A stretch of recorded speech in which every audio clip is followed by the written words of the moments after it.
अस्सलामुअलैकुम, नमस्कार। I hope कि आप लोग काफ़ी अच्छे होंगे। फ्रेंड्स मैं फिर आज संडे है और मैं बहुत सारे कस्टमर का जो है पेपर लेके मैं बैठा हुआ हूँ ऑनलाइन चेक करने के लिए भी कि किसका पेमेंट आया या नहीं आया, या किसी के केस में अगर कोई कमी है तो वो कमी देखा जाए। लेकिन फ्रेंड्स मैं पहले भी कई बार आप लोगों से मैं ये चर्चा कर चुका हूँ कि आप लोग ऑनलाइन करवा रखे हैं, सारा चीज़ ओके हो रखा है, लेकिन सीआरसी क्या करता है, और मैं भी प्रूफ के साथ मैं आपको दिखाऊंगा कि सीआरसी क्या करता है कि जहाँ पे आधार सीडिंग बैंक होता है वो आधार सीडिंग बैंक जो है अपने आप वहाँ से हटा दिया जाता है। और सेम वही चीज़ फिर एक क्लाइंट के साथ हुआ। तो सहकारिता मंत्रालय क्या करता है कि कस्टमर को परेशान करने के लिए जो है आधार सीडिंग बैंक जो ऑप्शन होता है, मैं आपको ऑप्शन भी दिखा रहा हूँ यहाँ एकदम सिस्टम पर, क्योंकि ये लगता है कि कहीं ये बैक ना हो जाए, तो पहले मैं आपको सिस्टम पे ही मैं दिखाता हूँ फ्रेंड्स। और सहकारिता मंत्रालय और सहारा ये दोनों मिलकर इस तरीके से सहारा के जमाकर्ता के साथ गुमराह कर रहा है और सहारा के जमाकर्ता को जो है परेशान कर रहा है। क्योंकि जब उनका ऑनलाइन होता है, ये कस्टमर है और ऑनलाइन होता है, तो ऑनलाइन होने के बाद जो ये पेपर प्रिंट होता है, इस पे जितने भी लिखा हुआ इस पेपर पे जो प्रिंट छपता है वो सहकारिता मंत्रालय का जो साइट है सीआरसी रिफंड पोर्टल, उस पोर्टल पे ऑलरेडी गवर्नमेंट ने उस चीज़ को अपडेट कर रखा है और उसके बाद ही वो प्रिंट आउट होता है, तब जाके कंप्लेन होता है। अब इस एप्लीकेशन पे जो ऑनलाइन कंप्लेन किया गया, इस पे क्लियर बैंक का नाम यहाँ प्रिंट है, और उसके बावजूद भी आज जब इनका चेक किया जा रहा है 2 महीने बाद 3 महीने बाद, तो अब यहाँ से जहाँ पे आधार सीडिंग बैंक यहाँ पे अपडेट होता है वहाँ पे अब इसका बैंक ही शो नहीं हो रहा है। अब यहाँ बैंक शो नहीं हो रहा है, ये व्यक्ति इस आस में होगा कि मेरा 2 से 3 महीने हो गए हैं, अब मेरे पेमेंट आ जाएगा सीआरसी से। लेकिन ये सीआरसी के वजह से जो है ये सारा चीज़ प्रॉब्लम होता है, और सीआरसी के वजह से ही जो है कस्टमर को पेमेंट नहीं मिल पा रहा है, जिसके कारण आज कस्टमर जो है दर दर के लिए भटक रहा है। एक काम करवाने के लिए कस्टमर जो है 10 बार जा रहा है, क्योंकि एक बार कमी निकालेगा सीआरसी, उसके बाद कमी निकालेगा सहारा है, फिर सहारा ठीक करवाएगा कमी, सहारा का ठीक होने के बाद फिर सीआरसी का कमी ठीक होगा, फिर सीआरसी का कमी ठीक होने के बाद जो है फिर सहारा वाला कैंसिल करेगा, फिर सहारा कैंसिल करने के बाद सीआरसी कंप्लेन करेगा। ये है इस दोनों का गेम, ये है सहारा के पीड़ित जमाकर्ता को परेशान करने का तरीका, कि किसी न किसी बहाने सहारा के जमाकर्ता को परेशान करते रहो और अपनी रोटी सेकते रहो। सहारा और सीआरसी दोनों मिलकर, सहारा रिफंड पोर्टल सीआरसी और सहारा, ये दोनों ही जमाकर्ता को गुमराह कर रहा है आज भी, और इससे साबित हो रहा है। और ये एक केस नहीं है, ऐसे मेरे पास कम से कम 100 केस आए हैं जिसका बैंक सब चीज़ ओके है, सब चीज़ क्लियर होने के बावजूद भी जो है लास्ट में 2 महीने बाद 3 महीने बाद 4 महीने बाद 6 महीने बाद बैंक वहाँ से अपने आप हटा दिया जाता है, और जिसके वजह से उस कस्टमर के अकाउंट में पेमेंट नहीं जाता है। या फिर अब जब यहाँ पे हम बैंक आपके सामने मैं दिखाऊंगा यहाँ कि जब अब वहाँ पे बैंक अपडेट किया जाएगा, या तो सेम बैंक उठाएगा दोबारा, और नहीं तो अपने आप कोई दूसरा बैंक इसका उठा लिया जाएगा जो कि वो इस पे अपडेट नहीं होगा। लेकिन यही गवर्नमेंट का कहना है कि किसी भी व्यक्ति का अगर बैंक में खाता खुला है तो कोई एक ही बैंक जो है आधार सीडिंग होता है। लेकिन ये सब गवर्नमेंट और सहारा की दोनों की मिली भगत है, जिसके वजह से आज जमाकर्ता जो है बहुत सफ़र कर रहा है। एक काम के लिए जो है वो 10 बार 10 चौखट पे जा रहा है। तो ये सब चीज़ें समझने वाली फ्रेंड्स बातें हैं। आप लोग अपने जो भी ऑनलाइन करवा रखे हैं, अगर आप लोगों का पैसा नहीं आ रहा है तो एक बार आप लोग ज़रूर चेक करवाएं कि क्या आपका बैंक वहाँ से ऑटोमेटिक चेंज तो नहीं कर दिया गया है, क्या सीआरसी रिफंड पोर्टल से बैंक आपका वहाँ से हटा तो नहीं दिया गया है। ये भी कारण हो सकता है कि आप लोगों का पेमेंट नहीं भेज रहा होगा, और सरकार क्या करेगी या सीआरसी रिफंड पोर्टल क्या करेगी कि वो आपके नंबर पे डेफिशिएंसी भेज देगा, और वो अपने आप को बता देगा कि इस कारण जो है आपका पेमेंट नहीं पहुंच रहा है। लेकिन वो ये नहीं बताएगा कि हमने जो बैंक पहले आपका अपडेट किया है, हमने उस बैंक को खुद हटा दिया है। वो ये नहीं कहेगा, क्योंकि उसको पता है कि पूरे भारत में पढ़े लिखे व्यक्ति सहारा के अंदर में ना के बराबर है। ज़्यादातर गरीब तत्व के लोग इसके अंदर में हैं, कम पढ़े लिखे हैं, तो उनको क्या पता कि क्या समझ में आएगा। तो ये चीज़ें हैं, आप लोग जो भी ऑनलाइन करवा रखें, अगर किसी का पेमेंट नहीं आ रहा है तो आप अपने नियर बाई कहीं ना कहीं चेक करवाएं कि कहीं कोई कमी तो नहीं आया हुआ है।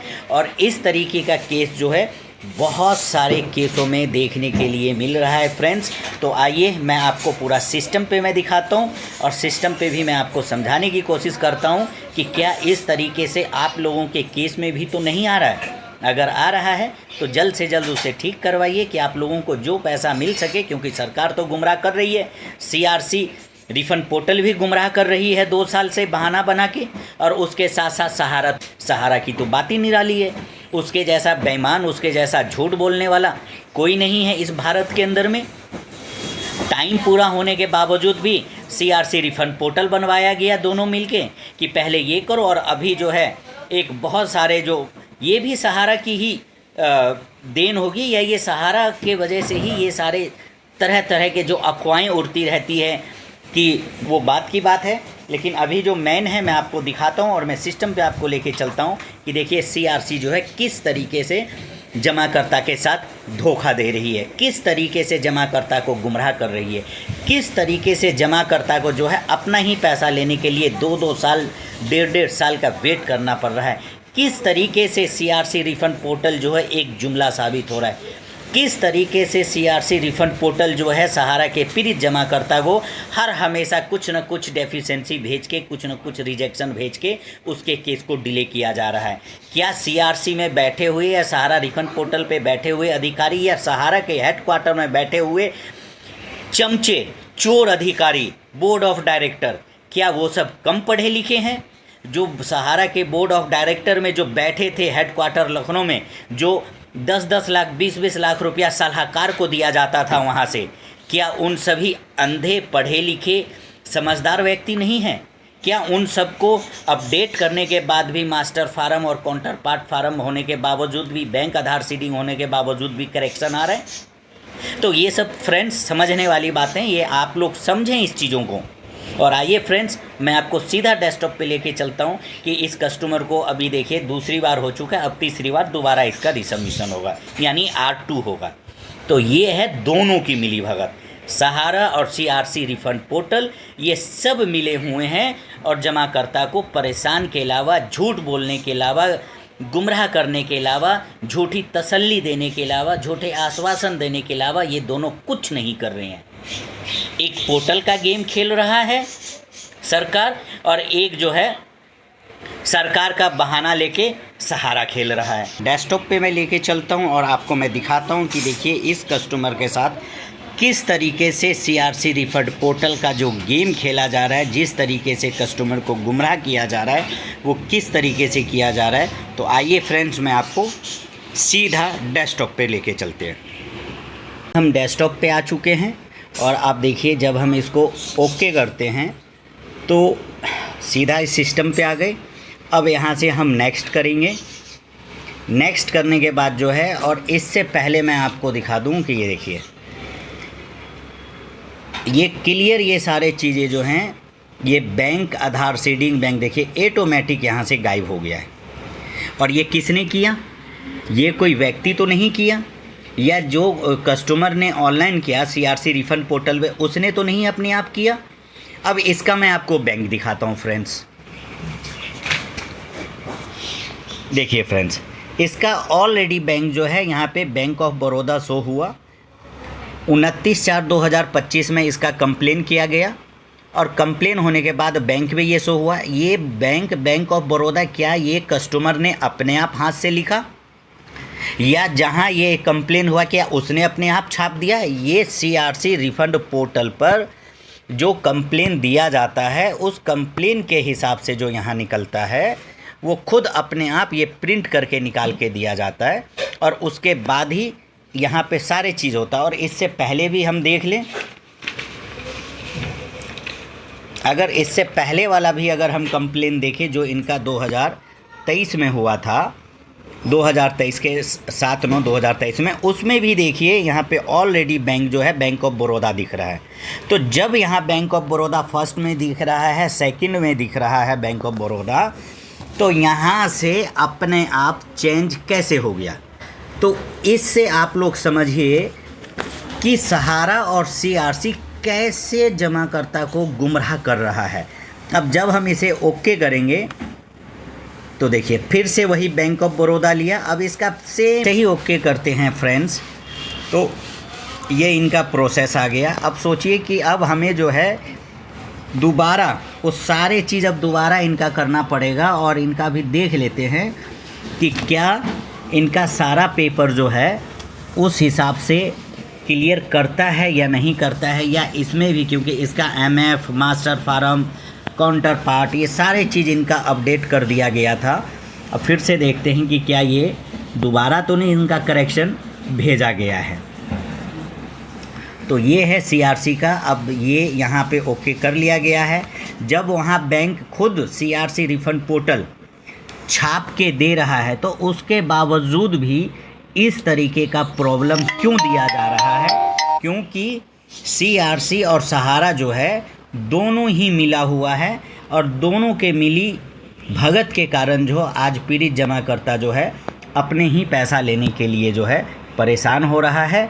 तो ये सारे चीज़ें हैं फ्रेंड्स। आप लोग अपना अपना जहाँ भी नियर बाई आप लोग रहते हैं ये ज़रूर चेक करवा लें कि क्या आप लोगों के साथ भी इसी तरीके से तो नहीं सीआरसी रिफंड पोर्टल पर किया जा रहा है, कि जिसके वजह से जो है आप लोगों का पेमेंट आने में, देखिए आज से इसका दोबारा कंप्लेन जो है जाएगा, और आज से फिर ये बेचारा जो है 45 दिन बोला जाता है, लेकिन 45 दिन में इनका काम नहीं हो पाता है। आपने देखा, मैंने एक एक चीज़ आपको दिखाया है कि क्या ये जानबूझ के सहारा के पीड़ित जमाकर्ता को परेशान करने का रास्ता नहीं है? क्या ये जानबूझ के सहारा के पीड़ित जमाकर्ता को पेमेंट देने में डिले नहीं किया जा रहा है? क्या 45 दिन का बोल के और 45 दिन के बाद दोबारा इसको करेक्शन दे दिया जाता है? तो क्या ये जानबूझ के पेमेंट देने का रास्ता तो नहीं है? ये आज के डेट में कहीं ऐसा तो नहीं कि दोनों ही मिलकर जानबूझ के डेफिशिएंसी दिया जा रहा हो? कस्टमर को जो बोला जा रहा है, कस्टमर वो कहीं ना कहीं से जाके, चाहे उसे 50 किलोमीटर दूर जाके करेक्शन को ठीक करवाना पड़ रहा है, लेकिन वो करेक्शन ठीक करवा रहा है।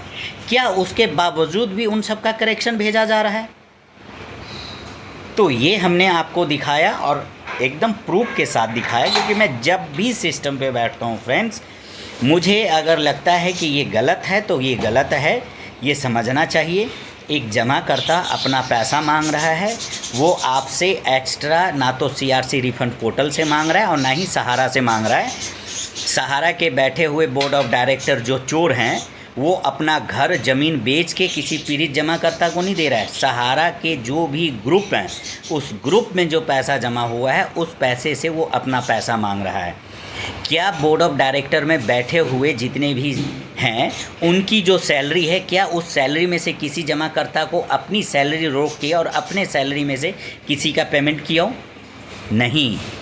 लेकिन जमाकर्ता फिर भी अपना आज भी पेट काट के ये सारे चीज़ ठीक करवाने के लिए वो कहीं ना कहीं भाग रहा है, और करेक्शन ठीक करवा रहा है, डेफिशिएंसी ठीक करवा रहा है, और उसके बावजूद भी दोनों मिलकर जमाकर्ता को आज भी डेफिशिएंसी के नाम पे गुमराह किया जा रहा है। तो फ्रेंड्स, अपनी बात को यहीं पे मैं समाप्त करता हूँ। आशा है कि आप समझे होंगे, और मैं क्या समझाना चाह रहा था आप लोगों को ज़रूर समझ में आएगा, और आप लोग नियर बाई अपने एप्लीकेशन को चेक करवाएं कि क्या आप लोगों के साथ इस तरीके का कोई करेक्शन तो नहीं है। आप लोग आस में बैठे होंगे कि अब आ जाएगा, अब आ जाएगा, लेकिन पेमेंट नहीं आ रहा है। तो ये सब चीज़ आप चेक करवाने की कोशिश करें। कोई भी आपके जान पहचान में है या जिसके द्वारा आपने ये काम करवाएं, एक बार उनसे संपर्क करें। और फ्रेंड्स, लास्ट में मैं एक चीज़ यही बोलूँगा कि अगर मेरी वीडियो आप कहीं से भी देख रहे हैं भारत के अंदर में, तो आप अपने सर्कल में इस वीडियो को शेयर ज़रूर करें। क्या पता कि बहुत सारे जमाकर्ता ऐसे हैं जिनको इसके बारे में नॉलेज नहीं होगा, या जिनको इनके बारे में पता नहीं होगा। तो आपका एक शेयर जो है उस व्यक्ति का पेमेंट लेने के लिए आसानी हो जाएगा और वो व्यक्ति भी अपना जो आस पे बैठा होगा कि आज आ जाएगा कल आ जाएगा, वो भी अपने केस को कहीं ना कहीं चेक करवाने की कोशिश करेगा कि जिससे उसका पेमेंट उसको मिल सके। तो प्लीज़ आप लोग जो है इस वीडियो को अपने सर्कल में ज़रूर शेयर करें कि किसी दूसरे पीड़ित जमाकर्ता का हल हो जाए और उसको भी इस पोर्टल के ज़रिए जो भी पेमेंट मिल रहा है वो उसको मिल जाए। फ्रेंड्स, इसी के साथ मैं अपनी वीडियो को समाप्त करता हूँ। अस्सलामुअलैकुम, नमस्कार।